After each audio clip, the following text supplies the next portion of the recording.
ये सब सेवा आपने की, लेकिन आपने सूरत की सेवा की जिसके लिए मानव शरीर मिला। सूरत माने जीवात्मा की सेवा, यानी नाम की कमाई। ये किया आपने नहीं किया, तो काम तो ये करना था। इसलिए कहा तन की सेवा, मन की सेवा और धन की सेवा और चौथी सूरत की सेवा। ये सबसे महत्वपूर्ण है। सूरत की सेवा के लिए ही ये सारी सेवाओं का अभ्यास कराया जाता है कि इन अभ्यासों से जब कर्म कर्जा उतर जाएगा तब आपकी सूरत की सेवा प्रारंभ हो जाएगी, क्योंकि जिंदगी में वो भी नहीं कुछ कर पाएगा। तो कितना बड़ा प्रयास जो कभी किसी ने नहीं किया। तुमको कर्मों से रिहाई छुट्टी दिलाने का काम किसी ने याद किया ही नहीं। ऐसा मालूम देता किसी के पास युक्ति थी नहीं, तभी तो नहीं किया, या उनको अधिकार नहीं होगा करने का। कोई ना कोई बात तो जरूर है कि इतने आए और किसी ने नहीं किया, कारण क्या। और सबको हम अच्छा मानते थे, भाई ये भी अच्छे ऋषि अच्छे, मुनि अच्छे हैं, त्यागी और तपस्वी, ये ब्रह्मचारी है, सब ये अवतारी शक्तियां सब अच्छी है। लेकिन अच्छी सच्ची थी तो अच्छे सच्चे काम में क्यों नहीं लगाया, और अच्छा सच्चा काम हमारी जीवात्मा का क्यों नहीं कराया, और सही अच्छे सच्चे देश जीवात्मा को क्यों नहीं पहुंचाया। इसका मतलब या तो इनके पास युक्ति नहीं थी या इनको ये काम करने का अधिकार नहीं था। धीरे धीरे सत्संग वचनों से सब समझ में आने लगेगा। आप सत्संग में पड़े रहो, धीरे धीरे सब समझ में। यहाँ तीनों काम आप इस नैमिषारण्य की तपोभूमि पर आपके तीनों काम हो रहे हैं। आप सुबह आपने भजन किया, अब आपको सत्संग मिला, अभी आपको सेवा मिल जाएगी। ये तीनों काम यहाँ पर, और यही तीनों हमारे आधार हैं। और ये काम आप दुनिया में कहीं नहीं कर सकते, ये तीनों काम कहीं नहीं कर सकते। और बगैर सत्संग और सेवा के भजन हो नहीं सकता। और सेवा, वो भी परमार्थी सेवा के बाद भजन का भाव बनता है, अंदर में प्रेरणा होती है, फिर बेचैनी तड़प पैदा हो जाती। नहीं नहीं, हमारा समय सब निकल गया, जो बचा है अब हम अपना समय उसी में लगाएंगे, अब किसी में नहीं लगाएंगे, वो नाम में लगाएंगे। कितनी जल्दी नाम की कमाई कर ले, हमारा काम हो जाए। भाई आपने दाम की कमाई करके पूरी जवानी गंवा दी, लेकिन दाम की कमाई आप लेके नहीं जा सकते, क्योंकि वो तुम्हारी नहीं है। यही सच्चा उसका परिचय कि तुम्हारी नहीं है। और हम आज तक इसे यही नहीं समझ पाए कि हमारी नहीं है। अपना अपना कह के हम इसी को इकट्ठा करने में पड़े। जब समय निकल गया, सारा इकट्ठा करने में चला गया और उसको छीन लिया कर, नहीं तुम नंगे आए थे नंगे जाओगे। ये तो मैंने प्रयोग के लिए आपको दिया, वो भी सदुपयोग के लिए। और या समझो मैंने ये व्यवस्था, ये कर्मों की जाल मैं आपको फंसाने के लिए बनाई थी। मेरा उद्देश्य फंसाने का था और तुमने समझा ये हमारा है, हमको इसी में रहना है, इसी के अनुसार चलना है, और वो तुम्हारे काम आया है। जब समय निकल गया, कहते कि मन पछते ही हो अवसर बीते। ऐ मन, तू अंत में पश्चाताप करेगा जब सारा वक्त समय ये निकल जाएगा, क्योंकि सारा समय हमने गंवा दिया और आज भी गंवा रहे हैं। यही कौन कम है जो तुम्हें परमार्थी सेवा में नहीं। इतना तो काम तुम्हारा हो ही रहा। चलो मन कोई काम करने को नहीं तैयार है, जबरदस्ती ही सही, लेकिन आपको परमार्थी सेवा में लगा दिया है। इसी से कर्म उतरते और कोई सेवा से कर्म नहीं उतरते। हाँ, जो हमने आपने जगह जगह सेवा की, लेकिन तुम्हारे सेवा करने से थोड़ी कर्म उतर जाएंगे। सेवा कराने का जानकार होना चाहिए कि सेवा से कौन से कर्म उतरते हैं। कहा तन की सेवा से तन के किए हुए कर्म उतरते हैं, मन की सेवा से मन के द्वारा किए हुए कर्म यानी सफा होते हैं, और धन की सेवा से और धन के कर्म उतरते हैं। और कहा अन्न की सेवा से अन्न खा के जो भी अच्छा बुरा हो गया वो उतरता है। ये देखो सब इसमें शामिल है, परमार्थी सेवा में ये सब शामिल, सारी सेवाएं। इसलिए परमार्थी सेवा को मूल आधार बनाया गया कि तुम्हारे जीवन का मूल आधार परमार्थी सेवा है। इसी सेवा से तुम सारे कर्मों की अदायगी कर दोगे और तुमको भी एहसास नहीं हो रहा क्योंकि एहसास तो वो कराएगा जिसने आदेश दिया, हुक्म दिया आपको। उनको मालूम है कि सेवा से कौन सा कर्म निकल जाएगा। अब जैसे इस समय आप खाद ला रहे हैं, कितनी बदबू गंदगी इसमें, लेकिन इससे ज्यादा बदबू गंदगी वाले कर्म आपने किए, उनकी अदायगी करें, उनकी अदायगी हो रही। ये सब समझने का विषय। जिस दिन समझ में आ जाएगा उसी दिन लग जाओगे, फिर तुमको गंदगी बदबू नहीं दिखाई देगी। जैसे धोबी को जब कर्म समझ में आ जाता, कितना भी गंदा कपड़ा हो वो परहेज नहीं करता। क्यों? गंदगी उसकी मसूरी है। जो गंदगी आपने नहीं साफ कर पाई या कहीं से साफ नहीं हुई, अगर जो साफ कर दे उसका नाम हो जाता कि भाई बहुत अच्छा है, साफ गंदगी करा, लेकिन उपमा अच्छे की मिल रही। क्यों? वो गंदगी और कोई साफ नहीं कर सकता था, इतना वो सर्वशक्तिमान है। इसलिए तो शरीर की गंदगी तो आपने साबुन लगा दिया, पानी डाल दिया, खत्म हो गया, लेकिन मन की गंदगी कैसे साफ करो? गंदगी तो वही अड़चन डाल रही, मन की गंदगी। तभी तो महापुरुषों ने लिख के बताया, योग अग्नि तब प्रकट कर, कर्म सुबह शुभ जारी, और बुद्धि सिरावे ज्ञान ग्रहत, ममता मल जल जाए। सारी गंदगी ममता मुंह की सब जल के राख हो जाएगी अगर नाम की चिंगारी मिल जाए और नाम योग की साधना। अभी अब आपने तो भोगों की साधना किया, साधना माने पकड़ना होता, भोगों को आपने पकड़ा, जीवन का आधार बनाया, तो जीवन समाप्त हो गया, कुछ नहीं मिला। तो कहा जरा योग नाम योग साधना पकड़ कर देख ले, अगर उससे तेरा काम बन जाए तो इससे सरल और क्या है। और बनना नहीं होता तो पकड़ाते, वो तो जानकारी उनको जो पकड़ाते, जो नाम दान देते, उनको मालूम है कि इसकी मतलब है, इसका लाभ क्या है, इससे कौन सा लाभ मिलेगा और कहाँ कितने बंधन टूटेंगे छूटेंगे, उसका पता उनको, तभी तो देते आप। जय गुरुदेव, जय गुरुदेव, जय गुरुदेव, जय गुरुदेव। नाम किसका? प्रभु का। जय गुरुदेव। नाम किसका? प्रभु का। प्रभु का प्यारा नाम। जय गुरुदेव। तेरा खड़े हो जाइए तो इतनी स्फूर्ति होनी चाहिए। ये कवायद नहीं है, ये कवायद नहीं है, ये तो कोई चीज पाने की तैयारी कराई जाए कि जल्दी से खड़े हो जाओ, जल्दी से चल पड़ो अपने काम की तरफ, तो जल्दी से जीवन रहते रहते ये काम पूरा हो जाएगा। जब जीवन चला गया तो फिर क्या मिलेगा? और जीवन जिस काम के लिए मिला है वो कितने लोगों ने समझा? ये तो अरबों 2 अरब की आबादी में किसने जाना? किसने जाना है? आबादी 2 अरब की, और इनका एस्टिमेट बनाया जा रहा 85 करोड़ का। कैसे सबको भोजन मिलेगा? अरे भाई, नौकरी धंधा न मिलने का कारण इनको गिनती नहीं मालूम। इन्होंने ये भी नहीं आंकड़ा किया कि हमारे देश में कितने लोग रहते हैं। जिसको ये नहीं मालूम है जिम्मेदार को कि हमारे देश में कितने लोग रह रहे हैं, फिर उनको खाना और कपड़ा और काम और मकान कैसे दे पाएगा? सबसे बड़ी बात, 2 अरब की आबादी सन 80 में बताई, 80 में, तब से तो कितनी बढ़ गई, और इनके पास उसका कोई आंकड़ा नहीं। विधिवत उसको बताया, ऐसे नहीं, चार्ट बना के बताया गया था कि जैसे मान लो आपने माँ बाप जोड़ लिए और बच्चे नहीं जोड़े, चलो 3 ही बच्चे सही, माँ बाप ये आपने 85 करोड़ बता दिया, और 85 करोड़ में 3 का गुणा कर दो कितना होता? तो बिल्कुल सीधा फार्मूला, किसी को नहीं समझ पाए, क्योंकि बच्चों का तो बच्चे सबके पास 1 2 3 4 5 7 तक बच्चे। मैंने तो 3 ही बच्चों को लिए, चलो सपोज मान लीजिए 3 बच्चे और 2 माँ बाप और 3 बच्चे, और 2 माँ बाप की गिनती आपने की तो 85 करोड़ का बजट बना दिया, और उसमें 3 का गुणा कर दो, कितनी हो गई?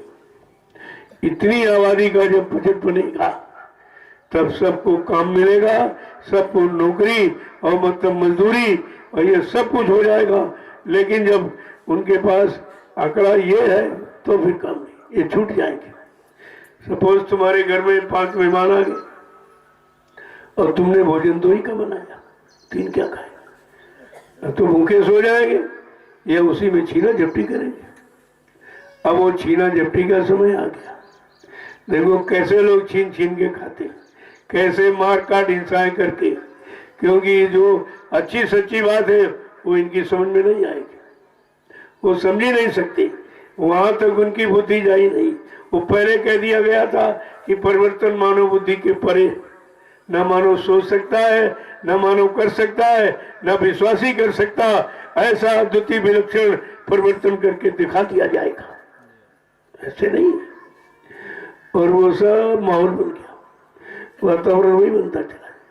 महापुरुष बराबर आपको इशारा कर रहे हैं, और मतलब यानी तुम्हारी उधर तरफ दृष्टि नहीं जा रही, मन बुद्धि चित्त तो उधर लगाए पड़े हो।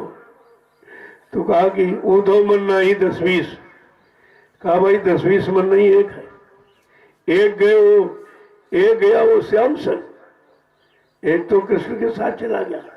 जब उद्धव जी ज्ञान का उपदेश देने के लिए गोपिकाओं के पास गए, जब ज्ञान की पोटली खोली तो गोपिकाएं कहते, अरे उद्धव जी, उद्धव मन नहीं 10-20, एक तो गयो श्याम सन को आराध है इस, एक था तो मैंने श्याम को दे दिया, अब मेरे पास तो कोई दूसरा तो है नहीं, तो तुमको दे दे या तुम्हारे में लगा दे। कितना स्पष्ट उत्तर था ये, सारा ज्ञान फेल हो गया। तो इसीलिए अगर हमने आपने अपने तन मन को अपने सदगुरु स्वामी को अर्पण कर दिया है, तो फिर बाकी क्या रहेगा? कौन सा तुम्हारे पर दोष लगेगा? कौन से पाप कर्म तुम्हारे पर बाकी रह जाएंगे? जब आपने सौंप दिया कि अब इसको धोइए, माजिए, हमारे बस की बात नहीं। जो धोने मांजने आया है वो तो भाई मानेगा। अब मांजने में तो कुछ न कुछ तो कसौटी होती है। कहा बच्चा कितने जन्मों का लाते बैठे हो, और एक जन्म में पार होना चाहते हो तो कुछ महंगा पड़ेगा। ये महंगाई है जो कचूमर निकल रहा, कितना महंगा पड़ रहा। अभी क्या कहते हैं, सब जान बचाना होगा हमारी, राजा मंत्री और अधिकारी जान बचाना होगा हमारी। ये छोड़ सब मैदान भगेंगे, अपने अपने घरों में दुबकेंगे, छिप जाएंगे। लेकिन वो महापुरुष क्या करेगा? ढूंढ ढूंढ कर बदला लेगा, सब हिसाब चुकता कर देगा। वो तो तुमको सारे जन्मों के कर्मों का हिसाब देना पड़ेगा, ऐसे तुम यहां से जा ही नहीं सकते। वो तो वहां खड़ा है, फट से तलाशी लेगा, पूछेगा भाई तुम्हारा ये कर्म बाकी रह गया, तुमने शरीर से ये किया था, ये किया था, मन से ये किया, तन से ये किया, धन से ये किया, अन्न खाकर आपने ये किया, सारे कर्मों का लेखा जोखा जब हिसाब मांगेगा तो उस समय तुम क्या कर सकते? धर्मराज दरबार में सबका जारा ले, घाट जगाती क्या करे जब सिर बोझ न हो। तो धर्मराज भी क्या करेगा जब सारे कर्म कर्जे को परमार्थी सेवा में लगाकर यहीं पर उतार दिया जाएगा, तो वो क्या करेगा तुम्हारा? वो भी तुम्हारा कुछ नहीं कर सकता। देखो, सबसे रिहाई छुट्टी दिलाने का पूरा अभियान है, और आप अभियान को समझ नहीं पाते। जय गुरुदेव, जय गुरुदेव, जय गुरुदेव, जय गुरुदेव। नाम किसका? प्रभु का प्यारा नाम। जोर से बोलो, सब मिल बोलो, बोलना होगा। अभी से बोले, दुख दर्द हरेंगे, सब कष्ट मिटेंगे, सुख शांति भी देंगे।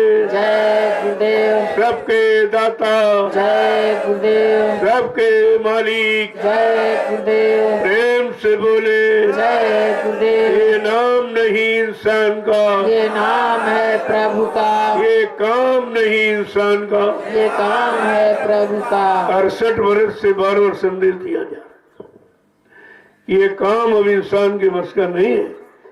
परिवर्तन जो पिछले युगों में हुआ वो भी किसी इंसान की शकल और नाम से नहीं हुआ था। जगाए नाम के द्वारा जब सतयुग में बहुत छोटा थोड़ा माहौल खराब, एक हिरण्यकश्यप उसी राजा के अंदर कुभाव पैदा हो गया था, तो हरि नाम योगियों ने जगाया। वो योगियों का समय था, सभी योग करते, कोई भोगी नहीं था। सतयुग योगी सब विज्ञानी, करी हर ध्यान तरह भो प्राणी, सब योगी थे, कोई भोगी नहीं था। मतलब कहने का, और उस समय हरि नाम से परिवर्तन हुआ। हिरण्यकश्यप के नाम से परिवर्तन नहीं हुआ था, हरि के नाम से। और जब त्रेता में फिर राजा रावण के द्वारा व्यवस्था बिगड़ने लगी।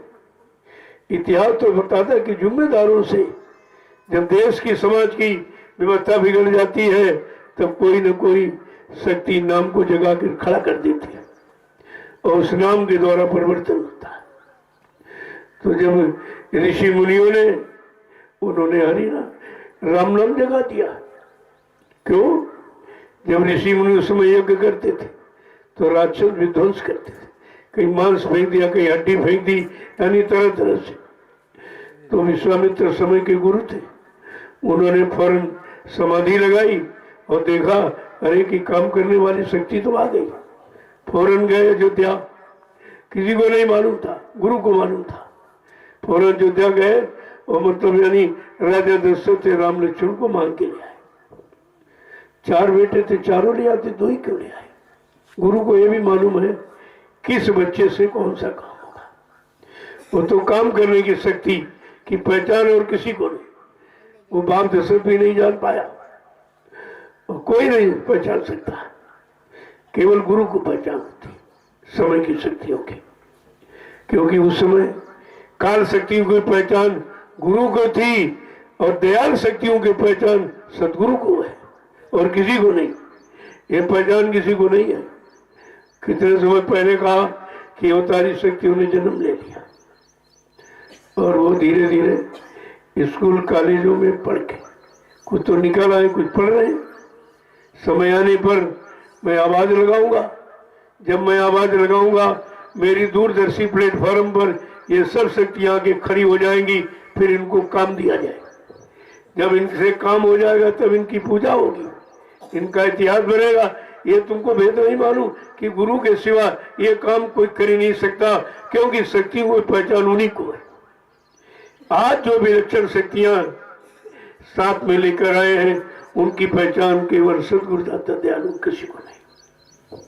वो कहते ये सब तुम्हारा काम करवाऊंगा, लेकिन तुम किसी शक्ति का अपने स्वार्थ लोभ लालच का आधार मत बनाना, नहीं कुदरत बहुत मार लगाएगी। और कोई नहीं माना, सब अलग अलग दुकानें खोले पड़े। इनको ये नहीं मालूम है जिन शक्तियों के बारे में तुम जानते नहीं हो वो सदगुरु को पहचान है।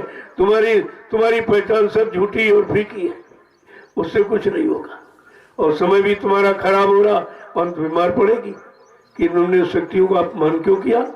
इन शक्तियों को अपने स्वार्थ लोभ लालच धन दौलत मान सम्मान का आधार क्यों बनाया, लेकिन समझ में किसी का नहीं। ये नैमिषारण्य की तपोभूमि से ये विलक्षण संदेश क्यों प्रसारित हो रहा, इस पर तो विचार लोगों को करना चाहिए था। आज जिस बीमारी का भय डर है या उसका नामो निशान है, इस भूमि पर उसका कोई नामो निशान। घरों में लोग कितने परेशान, कोई घर परिवार नहीं बाकी जहाँ बीमारी ने प्रवेश न लिया। लेकिन तुम्हारे इस धाम सदगुरु धाम सर इसके घर में तो कोई बीमारी नहीं। इसीलिए कहा अरे भाई इस सदगुरु धाम की आवश्यकता भविष्य में सबको पड़ेगी, क्योंकि यहाँ पर कोई किसी तरह का झगड़ा झंझट नहीं, कोई बीमारी, कोई परेशानी, कोई तकलीफ या कुछ नहीं। अब वो तुम्हारी बहुत बड़ी बीमारी जिसमें तुम्हारी जान जा सकती है, तो थोड़ा सर्दी जुकाम बुखार आ गया और तुम्हारा कट गया, उसमें वो कट गया। सूली का कांटा, होनी थी फांसी, लगनी थी लेकिन कांटा लग गया, तो कांटे का दर्द महीने 2 महीने रहा, खत्म हो गया। तो वहां सूली का कांटा कराया जा रहा, तो थोड़ा बहुत तो काल का भी मतलब यानी वो रहेगा भी धर्म, उसको खारिज कैसे कर दिया जाए, उसे खारिज नहीं किया जाए। तो जो लोग मर रहे हैं तो हम कहते थे कि जब आग लगेगी तो लोग तो जलेंगे लेकिन आंच तुमको भी लगेगी, क्योंकि तुम भी उन्हीं के बीच में रह रहे, इसलिए आपको यहाँ अलग किया गया। थोड़ा सा अलग हो जाइए आप।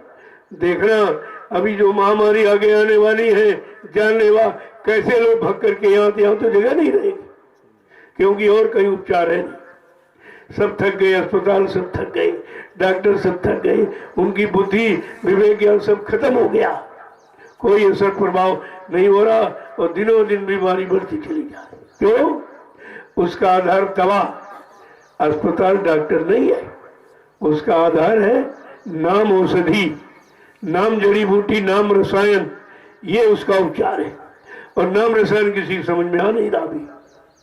जब कुदरत उधर मार लगाएगी वहां कोई सुनने वाला है ही नहीं, और जो सुनने वाला आधार तुमने बनाया था कि डॉक्टर सुनेगा अस्पताल, वहां भी सब कहते कुछ नहीं। कोई कह रहा ऑक्सीजन खत्म, कोई कह दवाई है ही नहीं, दवा बनी ही नहीं, यानी मतलब वैक्सीन का ये कुछ काम नहीं कर रही। अरे ये तुम्हारे जो कर्मों की बीमारी है उसका उपचार ये नहीं है। कर्मों की बीमारी तो किसी को समझ में आती नहीं है, न कर्मों की बीमारी वो किसी को ध्यान है। अरे बीमारी गंदे खान पान, गंदे कर्मों से आती है, वो है इन कर्मों का बदला, उसी को आप बीमारी कह लेते। बाकी ये किसी के बस की बात है। बीमारी कोई नहीं खत्म करेगी, क्योंकि बीमारी है गंदे खान पान, गंदे कर्म की, वो तो बंद नहीं कराई जा रही। जो बीमारी का स्रोत है, जहां से बीमारी पैदा हो रही और निरंतर बढ़ रही, वो स्रोत तो कोई बंद करना नहीं चाहता, उस पर तो पूरी छूट है।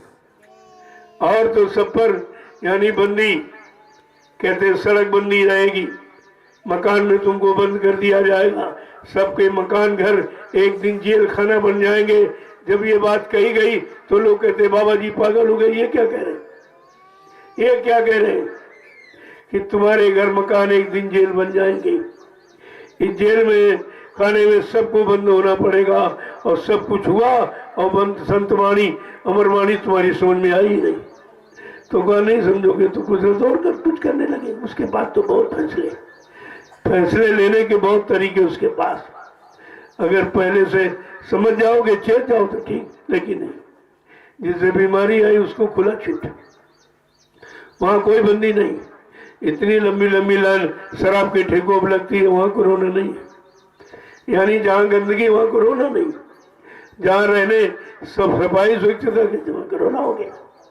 कोरोना का मतलब ये 1976 6 नवंबर 1976 को बाबा जी ने पहले ही इस कोरोना नाम का उच्चारण किया था।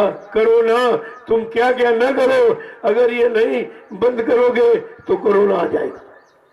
क्या नहीं करो कि मुंह से कोई गंदी बात, गंदे शब्द, कोई निंदा आलोचना बुराई क्रिटिसाइज मत करो किसी की, मुंह बंद रखो। और गंदे खान पान के लिए मुंह बंद रखो आप। लेकिन आपने किया नहीं तो जबरदस्ती एक कपड़े का बंधन लगा दिया। तो ये कपड़े का बंधन क्या करेगा, ये क्या करेगा? अरे वो तो जो अंदर में बंधन होना चाहिए गंदे खान पान और गंदे सत्कर्मों का, वो तो खुला छूट उस पर, वहां कोई बंदी नहीं। ऐसी बुद्धि खराब हुई है, यही बुद्धि रावण की खराब हो गई। यद्यप उतने ये विद्वान धनवान बलवान नहीं है, उसके लिए तो शास्त्रों में भी लिखा उत्तम कुल पुलस्त करनाती शिव विरंच पूजे वो महती। ब्रह्मा विष्णु महादेव की अखंड तपस्या आराधना करके उसने इनको बस में कर लिया था। जब वो शंका में नहीं बच पाया, और शंका काहे की उसने समय के जगह राम नाम की, और राम नाम लेके आया, उस शक्ति को भी वही नाम दिया जाता राम नाम, उनको भी राम कह के पुकारा गया। न राम को समझा, न राम नाम की महिमा समझी, उसी में शंका की, तो शंका में सोने की लंका खो बैठा, चली गई। तुमने सदगुरु दाता दयालु में शंका, उनके जगह जो जीवात्मा को सब तरफ से लाभ दिलाने वाला नाम, शरीर को लाभ दिलाने वाला नाम, समाज परिवार देश दुनिया को लाभ दिलाने वाला जय गुरुदेव नाम आपको दिया गया। क्या उसकी महिमा कितने लोगों ने समझी? कोई नहीं सोच पा रहा। तो विनाश के तो लक्षण है, और ये से कोई कर्म गति टारे ना टरी, ये कोई टाल नहीं सकता इसको। यद्य महात्मा सूरदास ने कितने पहले, वो तो कृष्ण के जमाने में थे, वो तो हमेशा ही रहते हैं, वैसे वो हमेशा रहते हैं, वो कभी जाते नहीं, कभी गुप्त कभी प्रकट, ये दो स्थितियां हैं उनकी रहने। कभी गुप्त हो जाएंगे तो आप समझ नहीं पाओगे, लेकिन गुप्त रूप में भी वो जीवात्मा की संभाल करते हैं। लेकिन जो प्रकट रूप में आएगा वो खुल करके और घूम करके चारों तरफ यानी सच्चाई का भलाई का संदेश देगा और सबको सच्चे अच्छे काम से जोड़ेगा। ये प्रकट संत की का परिचय है, आपको तो सोचना चाहिए कितनी प्रकट शक्तियां हैं कि नहीं, असंख्य। जब राम परिवर्तन करने आई तो 16 कला, कृष्ण आए 64 कलाओं से, कहा सर्वज्ञ सदगुरुदाता दयालु असंख्यों कलाओं से आया हुआ है, तो उसे तो कोई समझ नहीं सकता। उसके काम की भूमिका व्यवस्था भी किसी की समझ में नहीं आ रही, लेकिन आपको परमार्थी सेवा में लगा दिया गया। धीरे धीरे तुम इसी से सब समझ जाओ, लेकिन जब करोगे तब। ये डलिया तुम्हारे सर पे क्यों रखी जा रही? तुमने सर पे कितने पाप का बोझा लादे बैठे। ये अगर एक डलिए से उतर जाए, क्या इससे सरल और कोई उपाय है? लेकिन नहीं समझ में आ रहा। उसमें में आप आनाकानी करते हो, इधर उधर बैठते हो, सब देखा सब जा रहा, लेकिन हम क्यों नहीं कहते कि हम तो कहते करोगे तो पाओगे, नहीं करो तो कुछ नहीं मिलेगा, खाली आए खाली लौट जाओगे। लेकिन तुम्हें परेशानी होगी कि जहाँ खजाना था लूट रहा था, हम लूट नहीं पाए, हमारे में सिक्कु बुद्धि आ गई, समझ में आए नहीं, आल का सब आ गया, हम उससे हम वंचित रह गए। इसने कहा भाई कोई ना कोई सेवा जरूर करो। कितनी सेवाएं बना दी गई तुम्हारे लिए। अरे कुछ नहीं तो वहां बैठ के देखो, उपस्थिति जरूर रखो अपनी।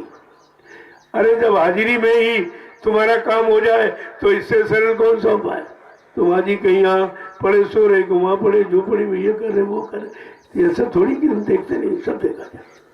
जब मैं रात में निकलता हूँ तो सबकी व्यवस्था को देखता हूँ, सब आप कैसे करते हो, क्या करते हो, भजन कर रहे हो कि नहीं करते हो, किसी यादगार में सो रहे हो, तो मैं देखो तो सब जा रहा, लेकिन कहा नहीं जाता कि कह दिया जाए तो आप सुनो हमारा अपमान करते, तो अपमान करने का अवसर ही क्यों देते हो, ऐसी स्थिति क्यों बनाते हो?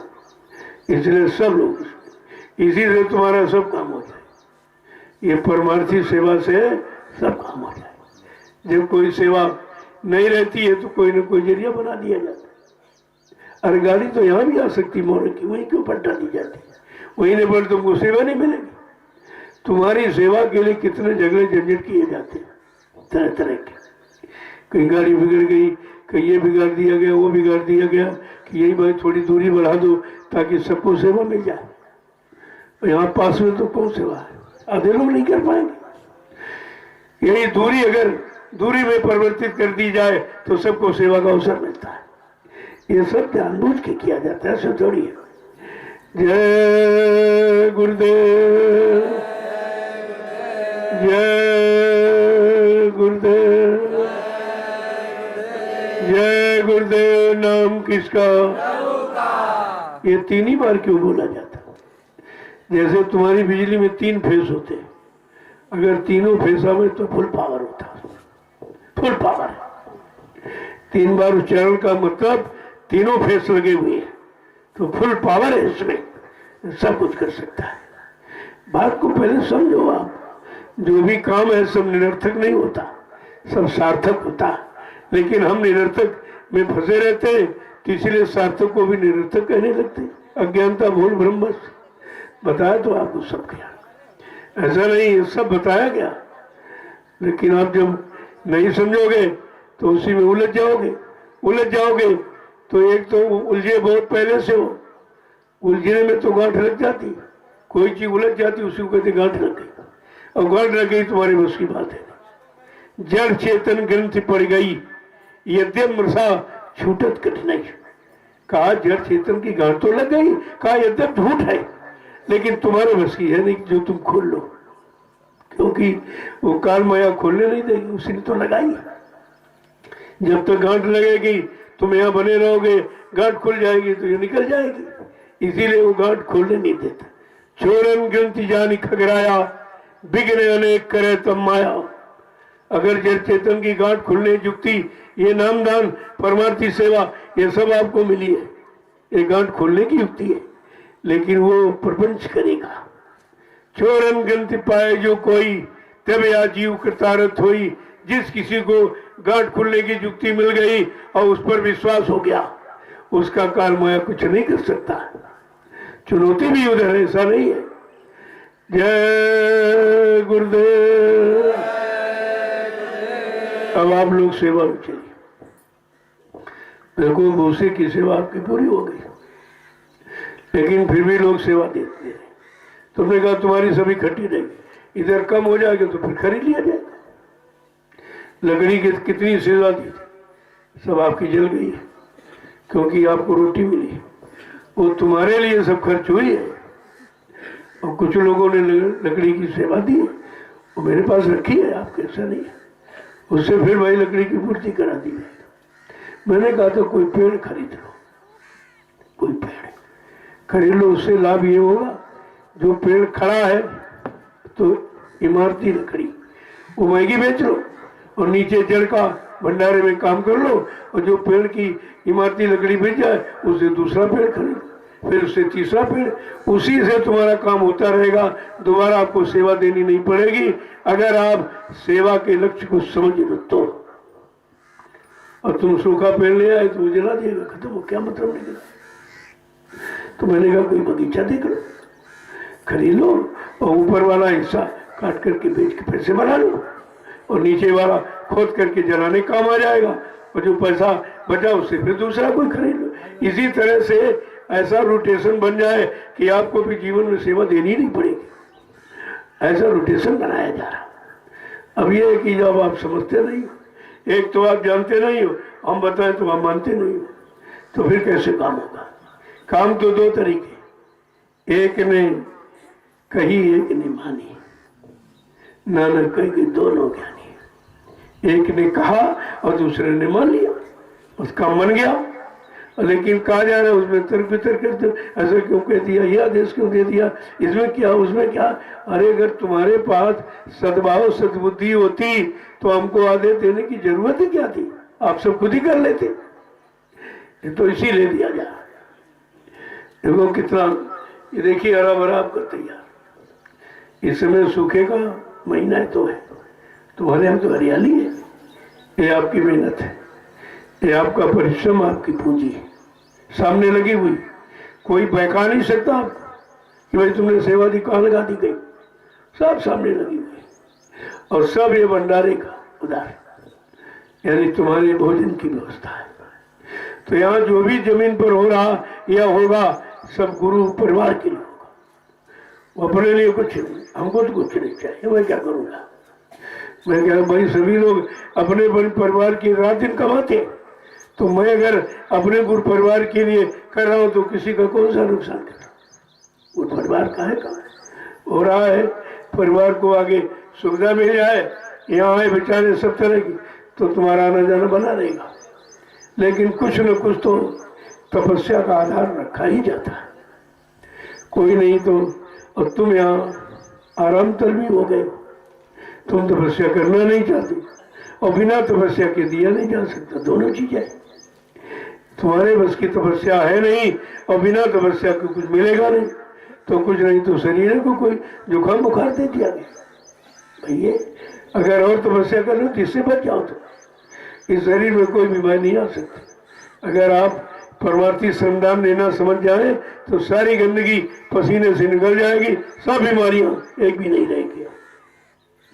तो बात को समझना चाहिए, जब तक नहीं समझोगे तब तक उलझे रहोगे, समझ जाओगे सुलझ जाएगी स्थिति।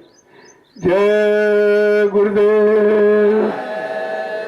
बहुत जल्दी से उस आवाज को पूरा करो, डील मत करो। आप जितनी डील करोगे उतनी आपकी परमार्थी भाग में कटौती हो जाएगी। उसे जल्दी से पूरा करो। इधर आप शुरुआत कर दीजिए, इधर ये झोपड़ियाँ एक दूर में सब हटाओ, इनको हटा करके उधर लगा दो। पहले इनको धूप में डाल दो, थोड़ा सा ये सूख साख जाए। और ये चूहे फूहे बहुत इसमें है, बड़ी गंदगी की है, तो धीरे से इसको पहले यहाँ डाल दीजिए, फिर तुरंत जहाँ उचित समझो या बताया जाए, अगर तुम समझते हो तो लगा दीजिए, नहीं पूछ लीजिए, सब उसको लगवा दिया जाए। एक एक झोपड़ी में सैकड़ों लोग रह सकते हैं।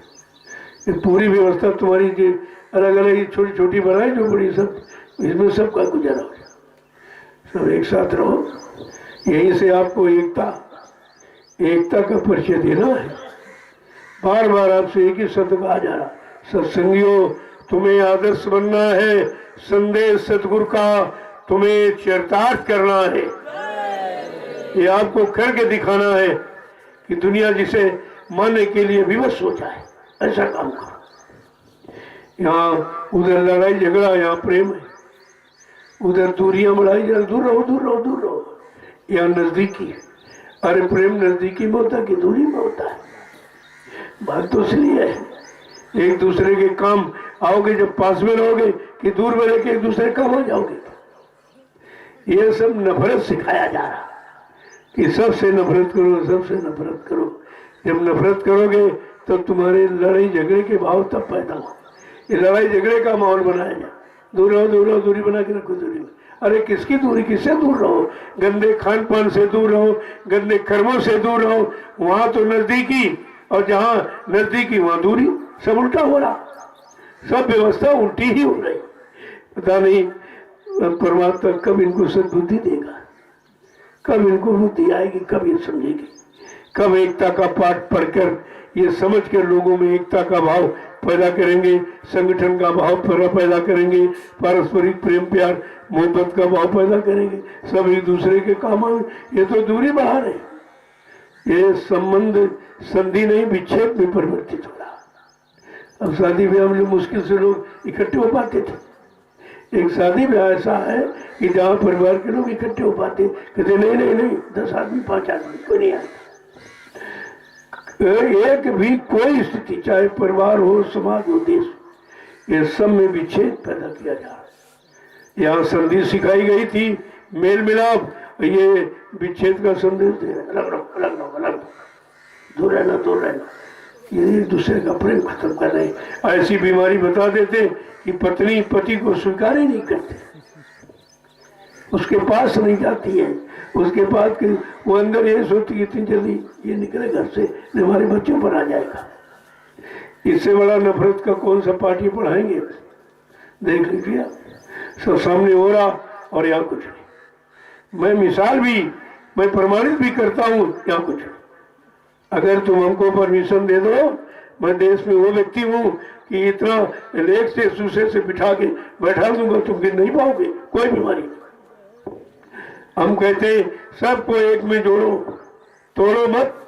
तुम रिश्ते तोड़ रहे हो, प्रेम को तोड़ रहे हो, मानी भाव खराब कर रहे हो, ऐसा काम मत करो। ये संधि विच्छेद में परिवर्तित मत करो, नहीं कुदरत अगर नाराज हो गई एकदम समेट देगी, कुछ नहीं बचेगा, कुछ बचने वाला नहीं है भाई। लेकिन इनकी समझ में नहीं आएगा। क्यों? विनाश काले विपरीत बुद्धि, जब जिनका विनाश होने को होता है बुद्धि विपरीत दिशा में कार्य करती है। नहीं समझ में आ रहा। मैंने कितना संदेश, अभी 8 वर्ष, ये 9वां साल लग गया, 9 वर्ष से लगातार मैं संदेश तो दे रहा हूँ पूरे, यानी मतलब भारत में घूम घूम कर पूरा संदेश हो रहा। जहाँ सब लोग मौन है, सबके लगाम लग गई, क्योंकि जो जो इन्होंने कहा इनका सब झूठ निकला। चाहे नेताओं का भाषण हो, चाहे महात्माओं का प्रवचन हो, सब झूठ निकला। क्योंकि सुनने सुनाने पढ़ने पढ़ाने से काम नहीं होगा। पिछले युग की किताबें दोहराने से वर्तमान का समय नहीं सुधरेगा। वो तो तुमको समय का डॉक्टर, समय का मास्टर, समय का आचार्य गुरु चाहिए, जो समय की स्थिति परिस्थिति को जानता हो, वो तुम्हारी स्थिति परिस्थिति को ठीक करेगा। जिसको जानकारी हो कैसे करेगा? और तुम्हारी उल्टी मोटी कहते बहुत पुराना डॉक्टर है, उसके पास चलो। अरे पुराने डॉक्टर के पास पुराना अनुभव है, और यहाँ तो बीमारी नहीं जिसको जानते ही नहीं है, तुम्हारी तो कैसे ठीक कर देगा? तो विचारधारा तो बदलनी पड़ेगी। जय गुरुदेव। मैंने एक इशारा किया था कि परिवर्तन उत्तर प्रदेश से तो भारत बदल जाए, उत्तर प्रदेश बदलेगा तो भारत बदलेगा, और भारत बदलेगा तो विश्व बदलेगा। ये परिवर्तन की इकाई इस तरह से। तो उत्तर प्रदेश में क्यों, उत्तर प्रदेश में ही परमात्मा ने जन्म लिया है। ज्यादातर जितने अवतार हुए सब उत्तराखंड, ये पूरा उत्तराखंड है। अब बीच बीच में कटौती कटौती करके तमाम बिखराव, इनका काम ही है ये, अलग करना अलग करना, जोड़ना नहीं, अलग करना अलग करना। ये विस्तृत रास्ता उत्तराखंड, इन्हीं पर ऋषि मुनियों ने तपस्या किया। जिस भूमि पर बैठो यहाँ तो जितनी बड़ी संख्या तो कहीं किसी ऋषि मुनियों की नहीं हुई, 88,000 ऋषि, उन्हीं की मंत्रणा से ही। और वेद व्यास जी ने मतलब महाभारत की तरह इसके सब बनाया, उन्होंने तैयार कर दिया। लेकिन बात यह है, समझ में आवे तब तो किसी के। ये वेद व्यास ने श्रीमद् भागवत पुराण की रचना की थी इसी स्थान पर। वो स्थान है जहाँ पर सबके लिए सिद्धांत, सबके लिए कानून बना दिया। द्वापर में कानून बना, कलयुग का कि आगे बड़ा खराब युग आ रहा, कलयुग सबसे ज्यादा खराब होगा। लोग धर्म कर्म को भूल जाएंगे, मानवता, इंसानियत, प्रेम, प्यार, मोहब्बत, सेवा, दया, सदाचार, परमात्मा की यादगार उनके दिल से निकल जाएगी। उनके मन मस्तिष्क में माँ बहन बेटी बहू की पहचान खत्म हो जाएगी। तब वेद व्यास जी ने मंत्रणा करके 88,000 ऋषियों को बैठाया, मीटिंग की मंत्रणा की, तब श्रीमद् भागवत पुराण की रचना की। लेकिन उसका व्यापार हो रहा, जो हमारे लिए शिक्षाप्रद है, हमारे जीवन को शिक्षा देने वाले, हमारे जीवन को एक नई दिशा, सही सच्ची दिशा देने वाले ग्रंथ को आज ये बिक्री हो रही, बिक्री हुई साफ राज्य की दुकानें लग गई। ये धर्म की अवहेलना है, और धर्म की अवहेलना होगी तो निश्चित कोई ना कोई कारण बन जाएगा। धर्म के लिए ही तो राम को लड़ाई लड़नी पड़ी, रावण से समझाया तो बहुत लेकिन नहीं माना। अंततो गत्वा दंड विधान है, ये युद्ध दंड विधान है, उनको करना पड़ा। ऐसे द्वापर में कृष्ण की बात नहीं मानी तो महाभारत हो गया। जो शक्ति आती है नाम को लेकर, उसी के द्वारा ही परिवर्तन होता, और कोई नहीं कर सकता। ये कलयुग का परिवर्तन किसी की बस की बात नहीं है। कितने आवाज लगा रहे, जबकि बाबा जी ने यही कहा, ऐ भविष्य वक्ताओं, तुम विश्व पटल पर भविष्यवाणी सोच समझ के करना। ये परिवर्तन का वक्त है। जो काम करने आया वो भूमिका अपने अनुसार बनाएगा। तुम्हारी सबकी भविष्यवाणियों को रुकवा दिया जाएगा, और सबको रुकवा दी गई, अभी किसी की होने नहीं दी गई। परिवर्तन का वक्त है। कहा बहुत सोच समझ कर तुम्हें चलने की, करने की जरूरत है। और परिवर्तन तो किसी को बख्शता नहीं है, वो तो ऐसा स्थिति होती है। लेकिन कलयुग का परिवर्तन डराने वाला नहीं है, मार काट हिंसा करने वाला नहीं है, एक दूसरे को दूर रखने वाला नहीं, पारस्परिक प्रेम प्यार मोहब्बत सिखाने वाला, सबको एकता संगठन का पाठ पढ़ाने वाला कलयुग का परिवर्तन। आप देखते जाइए धीरे धीरे। क्यों कहा था भाई अभी वो समय नहीं है, अभी समय परिवर्तन करने का नहीं है, परिवर्तन की जानकारी देने का, ताकि समय के पहले अगर घटनाओं की जानकारी दे दी जाए तो आप सुधर सकते हो, घटना से बच सकते हो। अगर तो सुनाया बताया गया लेकिन किसी ने माने नहीं तो घटना घटित हो गई। वो भी जहां से घटित हुई है ये सब मांसाहारी मुल्कों से शुरू हुई थी, और धीरे धीरे तुमने भी पाश्चात्य देशों की नकल की, गंदे खान पान की, गंदी वेशभूषा की, ये नकल सबसे खराब। आप मुसलमानों को देखिए, उनकी औरतों का कोई अंग जरा सा भी आप नहीं देख सकते, केवल आंख खुली, बाकी सब ढका रहता, और तुम्हारे यहाँ सब नंगा। ये नंगा नाच क्यों हो रहा है? ये नंगा नाच उसका परिचय दे रहा है, ये विनाश का परिचय दे रहा है कि जब जब नारी को नंगा किया गया तो विनाश हो गया। अरे भाई अपहरण किया त्रेता में तो विनाश हो गया, द्रौपदी को नंगा किया जाने का प्रयास तो फिर मतलब यानी विनाश हो गया, और अब तो सब नंगे ना छोड़ा, कोई समझने को मानने को तैयार नहीं है। बात तो इसलिए ये है, जब समझ में नहीं आएगा, समझाने वाले की बात नहीं मानी जाएगी, तो कुदरत कोई ना कोई अपना रास्ता तुम्हारे समझाने का निकाल लेगी। वो रास्ता तुम्हारे हित में नहीं होगा, जय गुरुदेव, जय गुरुदेव, जय गुरुदेव। नाम किसका? जय गुरुदेव। नाम किसका? प्रभु का प्यारा नाम। अब आप लोग सेवा में चलो। कोई क्यों नहीं सेवा ढूंढ ले, बहुत सेवा है। कुछ नहीं तो ये देखने की तो सेवा है भाई, कोई फसल आपकी खराब तो नहीं हो रही, कोई कीड़ा फीड़ा क्यों। ये जब ये पुरवाई चलती है तो यही तो खराब है। ये बीमारी कीड़े पैदा करने वाली। अगर पछुआ चल जाए तो बीमारी समेट देगी, तो इसमें कीड़े लग सकते हैं।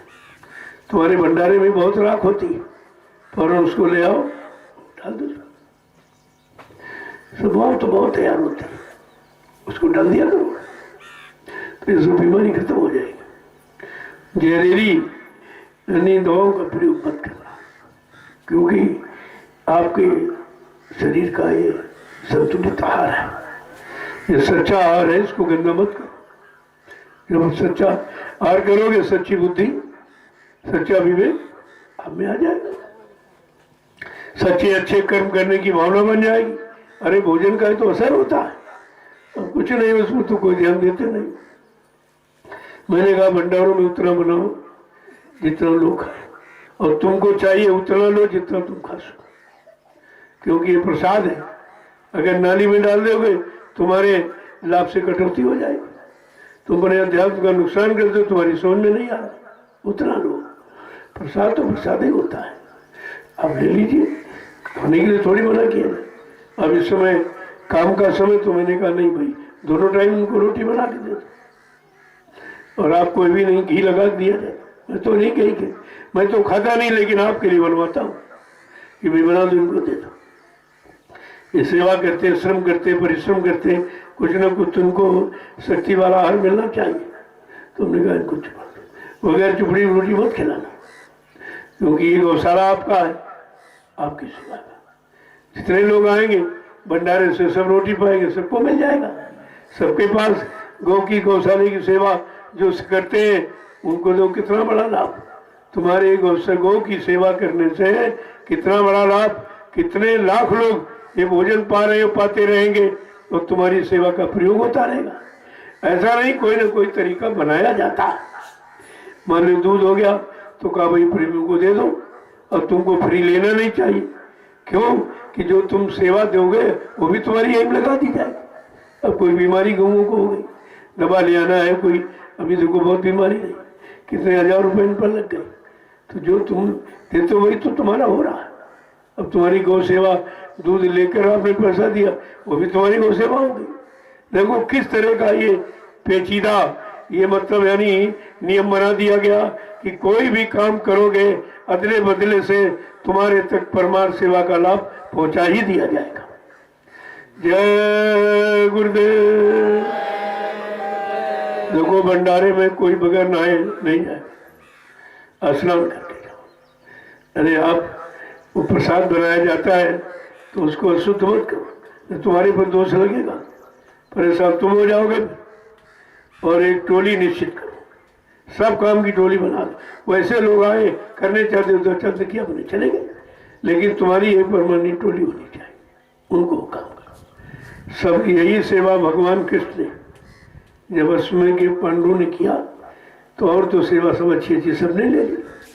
कहा ये भाई पत्तल धोना जो ये पड़े इनको कौन उठाएगा? कृष्ण ने कहा मैं उठाऊंगा। पत्तल झाड़ू बर्तन धोने का काम किया बनवारी ने, ये सेवा उन्होंने। ये सेवा सर्वोपरि है। मैं देखता हूँ इसी पे तुम्हारे यहाँ भंडारे में झगड़ा होता, कोई जाता नहीं बर्तन धोने। अरे जो असली सेवा उसे तुम वंचित, तुम्हें ये नहीं मालूम इन सेवाओं का लाभ क्या है? पहले पूछ तो लो ये सेवा का लाभ क्या है, कितना बड़ा लाभ, जिसको कृष्ण ने करके प्रमाण प्रस्तुत किया कि सबसे बड़ा लाभ झाड़ू का। बर्तन धोना, झाड़ू लगाना, ये काम किया बनवारी ने, जो काम किसी ने स्वीकार नहीं किया था वो करके दिखाया कि इस सेवा का सबसे बड़ा लाभ है। यज्ञ का लाभ, जिसने यज्ञ किया उनको उतना लाभ नहीं है जितना लाभ ये है। तो यह तो सब आपके लाभ के लिए बनाया गया। अब आप लाभ न दे ले पाओ तो उसमें किसी की क्या करते। तुम छोटे छोटे सेवा नहीं कर सकते। अरे बर्तन नहीं धो रहे, तुम अपने इस बर्तन को साफ करो। इस बर्तन की गंदगी कैसे निकलेगी? उन लोगों के बर्तनों, ऐसे बर्तन धो दो जिससे हजारों लोग भोजन करेंगे। कितना बड़ा लाभ तुमको मिल रहा, तुम बातें नहीं समझते हो। तो इसलिए सब टोलियां बना दो, टोलियां बना दो कि कृषि का कार्य कितने लोग करेंगे। वैसे जो नए आए वो करेंगे, उनको करने दो, लेकिन अपनी देख रेख ऐसे नहीं करवाना, अपनी देख रेख में करवाना, ऐसे नहीं। तो बात को असल में समझना चाहिए। जब आदेश को अपने लिए निजी, जो भी संदेश है, जब संदेश को अपने लिए निजी आदेश मानोगे तो तुम्हारा उद्देश्य हल हो जाएगा। उद्देश्य तभी निकलेगा। ऐसे तुम किसी का उद्देश्य बता सकते हो, भाई तुम्हारा क्या उद्देश्य का? पहले संदेश सुनो, उस संदेश को अपने लिए निजी आदेश मानो, तुम्हारा उद्देश्य निकल आएगा। उसी में उद्देश्य निकलता। जय गुरुदेव। लोगों गौशाले की सेवा एक टोली बना दो, जो भी जिनकी इच्छा हो, करना चाहते हैं, लाभ लेना चाहते हैं, तो आप उसमें करिए, मना नहीं किसी को किया। लेकिन एक परमानेंट टोली होनी चाहिए। मान लो आप आए चले गए, आए चले गए, लेकिन उसको तो रोज चाहिए। वहाँ जो परमानेंट है वो अलग, वो टोली अलग, उनकी व्यवस्था अलग होगी। उनके रहने की, खाने की, कपड़े की, लत्ते की, खर्चे की अलग व्यवस्था रहेगी। उस भर के टोलियां बना दो आप, भंडारे की टोली, गौशाले की टोली, ये कृषि सेवा कार्य, निर्माण कार्य, ये सब आपके सामने है। जब टोली बना दोगे तो मतलब वहाँ कोई काम नहीं रुकेगा। अरे भाई ज़्यादा आ गए तो वो लोग बैठ के सुस्ता लिए, उनको भाई मौका दे दीजिए, तो तुम कर लो, हम तो बाद में सालों भर करेंगे। आप आए हो तो आपको भी लाभ मिल जाए। जय गुरुदेव। सबसे बड़ा लाभ है हमारे ना टिकने पर। जब वो सामने तब तो आप बहुत करते, उसके बाद कुछ नहीं करते। अरे सेवा का मतलब ये हम ना तब करो, सामने तो हम करा ही लेते हैं आपसे सेवा। वो तो आदेश मिल जाता है तो आप फौरन आ जाते हो। नहीं नहीं, जब आदेश हो गया तो ये समझो यही आदेश परमानेंट हमारे लिए। सेवा का अपना आराम किया और चल दिए, कहने नहीं पड़ेगा। मान लो आपने भोजन किया, 15-20 मिनट, आधा घंटा आप रेस्ट ले लीजिए, इसके बाद काम पर चल दीजिए। आप कुछ कहने नहीं पड़े किसी को, तब व्यवस्थित व्यवस्था मानी जाती है, ऐसे नहीं। और जब कहा जाए तब आओ, तो उसमें तुम्हारा क्या हुआ? तुम्हारा उसमें क्या? तुमने कोई जिम्मेदारी समझी नहीं, और बगैर जिम्मेदारी समझे कोई जिम्मेदार का काम आपका नहीं करेगा। ये हमेशा समझो, जब तुम जिम्मेदार बनोगे तो जिम्मेदार तुम्हारा भी काम जिम्मेदारी से करेगा, छोड़ेगा नहीं आप। लेकिन आप जिम्मेदारी नहीं लो, तुम्हें कुछ नहीं होगा। जय गुरुदेव। देखो, सुबह टोली बनाओ कि झाड़ू कौन लगाए? ये आश्रम आपका, इसे पाक साफ पवित्र